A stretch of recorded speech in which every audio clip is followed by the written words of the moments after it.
हिम्मत है, करो एफआईआर। हिम्मत है, ले आओ प्रिविलेज मोशन। जी हां, आज की तारीख में सबसे बड़ी खबर यही होनी चाहिए कि राहुल गांधी ने सीधे तौर पर चैलेंज कर दिया है प्रधानमंत्री नरेंद्र मोदी को। खुला चैलेंज, ओपन चैलेंज। 2 मिनट की बाकायदा वीडियो जारी करी और उस वीडियो में प्रधानमंत्री नरेंद्र मोदी की पोल पट्टी तो खोल कर रखी थी, उसके साथ ही साथ इस बात का ऐलान कर दिया कि मैं नहीं रुकूंगा, मैं नहीं डरूंगा। अगर तुम्हें लगता है कि एफआईआर करा के डरा दोगे, तुम्हें लगता है प्रिविलेज मोशन ला के मेरी सांसदी छीन कर डरा दोगे, तो फिर इस मुगालते में मत रहना। और दूसरी तरफ जाहिर सी बात है, जब कोई इस तरीके से भिड़ने के लिए तैयार हो जाए तो कोई भी व्यक्ति जो कायर होता है वो क्या करता है? वो सरेंडर करता है। तो आज की तारीख में नरेंद्र मोदी, मोदी सरकार, मोदी कैबिनेट सब राहुल के सामने सरेंडर करते हुए नजर आए। नमस्कार, मैं स्वप्निल और आप मुद्दा देख रहे हैं। दोस्तों, आगे बढ़े उससे पहले वही छोटी सी अपील। मुद्दा इन दिनों एक गंभीर आर्थिक संकट से जूझ रहा है। एक तरफ हमारे मेन बैंक अकाउंट्स लंबे समय से फ्रीज चल रहे हैं, तो दूसरी तरफ हमारे 2.5 साल पुराने चैनल को हमसे लंबे समय तक छीन कर रखा गया था। ऐसे में डे टू डे ऑपरेशंस में मुद्दा को काफी मुश्किलों का सामना करना पड़ता है। लिहाजा आपसे गुजारिश है, यदि आप चाहें तो स्क्रीन पर दिख रहे क्यूआर कोड या फिर के नीचे दिख रहे यूपीआई नंबर के जरिए मुद्दा की छोटी छोटी मदद जरूर कीजिएगा, ताकि हमारी बेबाकी यूं ही बदस्तूर जारी रहे। अब आगे बढ़ते हैं। आज क्या, बीते 48 घंटों में बहुत कुछ ऐसा हुआ है इस देश में जिस पर लगातार चर्चा की जानी चाहिए। और ऐसा इसलिए क्योंकि एक तरफ देश का नेता प्रतिपक्ष है, एलओपी है, लीडर ऑफ अपोजिशन है, दूसरी तरफ पूरी की पूरी सरकार है। लीडर ऑफ अपोजिशन की टीम में भी बहुत से गद्दार हैं, बहुत से जयचंद हैं। मसलन देखिए ना, अविश्वास प्रस्ताव लेकर के आई कांग्रेस, लेकिन उसमें तारीख गलत थी। वो तारीख क्या डाल दी गई? 2025 की। जाहिर सी बात है, उसके आधार पर अविश्वास प्रस्ताव रद्द होने का एक ग्राउंड खुद ही दे दिया। हालांकि नंबर गेम में तो वैसे भी अविश्वास प्रस्ताव के विपक्ष को फेल होना तय था, लेकिन कम से कम चर्चा तो तमाम बातों पे होती। खैर, आगे बढ़िए। राहुल गांधी ने क्या चैलेंज किया है और ये चैलेंज करने की नौबत क्यों आई, अब जरा उसे समझते हैं। सबसे पहले राहुल गांधी का वो चैलेंज सुन लीजिए। 2 मिनट की एक वीडियो है, सुनिए राहुल ने क्या कहा। नमस्कार। कल मैंने कहा कि जो किसान है वो हिंदुस्तान की नींव है, फाउंडेशन है, और फूड सिक्योरिटी के लिए कांग्रेस पार्टी और हिंदुस्तान लड़ी थी। नरेंद्र मोदी जी ने हमारी फूड सिक्योरिटी, हमारे किसानों को धोखा दिया है।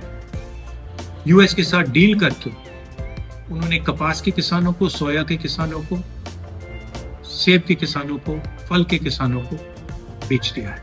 हिंदुस्तान की कृषि मार्केट पर सालों से विदेश के लोग कब्जा पाने की कोशिश कर रहे हैं। नरेंद्र मोदी जी ने उनके लिए दरवाजा खोला है। ये सच्चाई है, वो भी जानते हैं, मैं भी जानता हूँ। क्यों खोला है? क्योंकि उनके गले पर चोट लगा रखा है। डोनाल्ड ट्रंप ने नरेंद्र मोदी की लगाम पकड़ी है। मक्का, कपास, सोयाबीन और फल, ये शुरुआत है।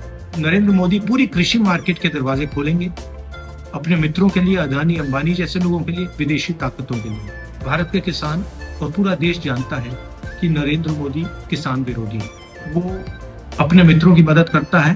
पहले भी वो काले कानून लाए थे, अब उन्होंने विदेशी ताकतों के लिए दरवाजा खोल दिया है। अमेरिका के जो किसान हैं, उनके बड़े बड़े खेत होते हैं, हजारों एकड़ के खेत होते हैं, पूरा मैकेनाइज्ड है और उनको सरकार सब्सिडी देती है। आप जानते हो कि हमारे किसानों के खेत छोटे होते हैं, सही एमएसपी नहीं मिलती है और मैकेनाइजेशन का तो नाम ही नहीं। नरेंद्र मोदी जी ने देश को बेच दिया है, किसानों को बेच दिया है। आप मेरे ऊपर केस डालो, गाली दो, जो भी आपको करना है करो, प्रिविलेज मोशन डालना है वो डाल दो, कोई फर्क नहीं पड़ता। मैंने पार्लियामेंट हाउस में सच्चाई बोली है। आपको सच्चाई अच्छी नहीं लगे वो दूसरी बात है, देश सच्चाई को समझता है। आप कुछ भी करना है कर लो, मैं किसानों के साथ खड़ा हूं, 1 इंच पीछे नहीं हटूंगा। कांग्रेस प्रेसिडेंट खारगे जी, मैं और पूरी कांग्रेस पार्टी, हमारे सब कार्यकर्ता किसानों के साथ खड़े हैं। ये अन्याय हम नहीं होंगे। जी हां, सुना आपने। राहुल गांधी ने सीधे तौर पर चैलेंज कर दिया और यहां तक कह दिया कि क्या लगता है, एफआईआर से डरा दोगे, प्रिविलेज मोशन ला के डरा दोगे, इन सब से डरने वाला नहीं हूं। और यह बात सनद रहनी चाहिए कि राहुल की सांसदी पहले भी छीनी जा चुकी है न्यायिक प्रक्रिया के नकाब के तहत। जी हां, मोदी सर ने मामला, और ऐसा नहीं है कि आज की तारीख में राहुल गांधी आज बिल्कुल मुक्त है इन तमाम प्रक्रियाओं से। सुल्तानपुर में केस चल रहा है, सांसदी वहां भी जा सकती है, वहां पर भी छीनी जा सकती है। हालांकि नागरिकता वाला जो मामला था एस विघ्नेश सिसर का, वो तो टाई फिक्स हो चुका है। खैर, अमित शाह मानहानि मामला चल रहा है सुल्तानपुर में, तो सांसदी कभी भी जा सकती है। राहुल की सांसदी पे हमेशा तलवार लटकी रहती है, उससे राहुल को डरा लिया जाएगा, ये हास्यास्पद है। लेकिन हां, डराने की कोशिश भरपूर की जा रही थी, प्रिविलेज मोशन लाने की बात की जा रही थी, विशेषाधिकार हनन का प्रस्ताव लेकर आने की बात की जा रही थी, राहुल गांधी पर ताउम्र चुनाव लड़ने से पाबंदी लगाने की बात की जा रही थी, और अभी सब्सटेंटिव नोटिस निशिकांत दुबे ने दे भी रखा है। खैर, अब जरा कुछ और चीजों को समझिए। आपकी स्क्रीन पर एक खबर है, इस खबर को जरा गौर से देखिए। क्या बताती है ये खबर? ये खबर ये बताती है कि राहुल जो कह रहे हैं वो तमाम बातें 100% सही हैं। मोदी जी सरेंडर कर चुके हैं ट्रंप के सामने। अब मोदी जी ट्रंप के सामने सरेंडर कर चुके हैं, ये तो ये खबर बता रही है। क्यों बता रही है? क्योंकि सरकारी रिफाइनरी से ये कह दिया गया है कि भाई अमेरिका और वेनेजुएला के तेल को ज्यादा से ज्यादा खरीदने पर फोकस करो, उनको प्राथमिकता दो। क्यों भाई? आखिरकार अगर आपने घुटने नहीं टेके हैं तो आपको यह कहने की जरूरत क्यों पड़ी? ये नौबत क्यों आ गई? इस सवाल का जवाब भला मोदी जी आपसे नहीं मांगा जाएगा तो क्या हम जाकर के घाना के राष्ट्राध्यक्ष से मांगे, या नाइजीरिया के, या फिर इथोपिया के राष्ट्राध्यक्ष से जाके पूछें कि भाई अमेरिका के सामने काहे सरेंडर कर रहे हो? वो छोटे छोटे देश हैं दक्षिण अफ्रीका के, वो इस तरीके से घुटने पे नहीं आते जिस तरीके से आज की तारीख में प्रधानमंत्री नरेंद्र मोदी ने भारत की संप्रभुता को कहीं ना कहीं झकझोर के रख दिया है। खैर, अब बात इससे आगे की करते हैं। दरअसल मैंने कहा था ना, यू टर्न, सरेंडर। एक और खबर है आपकी स्क्रीन पर। जी हां, विशेषाधिकार हनन का जो प्रस्ताव आना था वो प्रस्ताव लेकर के मोदी सरकार नहीं आएगी। एक तरफ ट्रंप के सामने सरेंडर किया था, अब राहुल के सामने भी इन्होंने सरेंडर कर दिया। और ये सरेंडर क्यों किया? साहेब की सिट्टी पिट्टी क्यों गुम हो गई? अब जरा उस बात को समझिए। क्या हो जाता?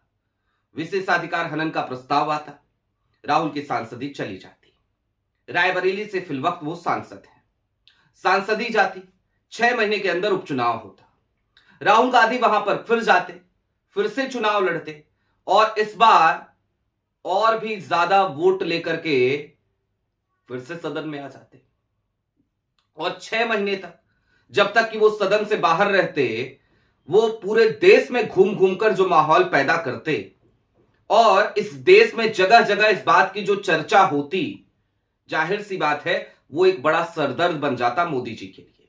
दूसरा, विशेषाधिकार हनन का प्रस्ताव अगर आता तो उस प्रस्ताव पे पहले चर्चा होती। ऐसा नहीं हो सकता कि प्रस्ताव आया और ध्वनि मत से प्रस्ताव पास हो गया और बस हो गई जी, राहुल जी अब आप संसद के सदस्य नहीं हैं। ऐसा नहीं होता, उस पर बकायदा चर्चा होती, विपक्ष के तमाम नेता एकजुट नजर आते। सबकी एकजुटता वैसे भी बजट सेशन में दिखाई दे रही है।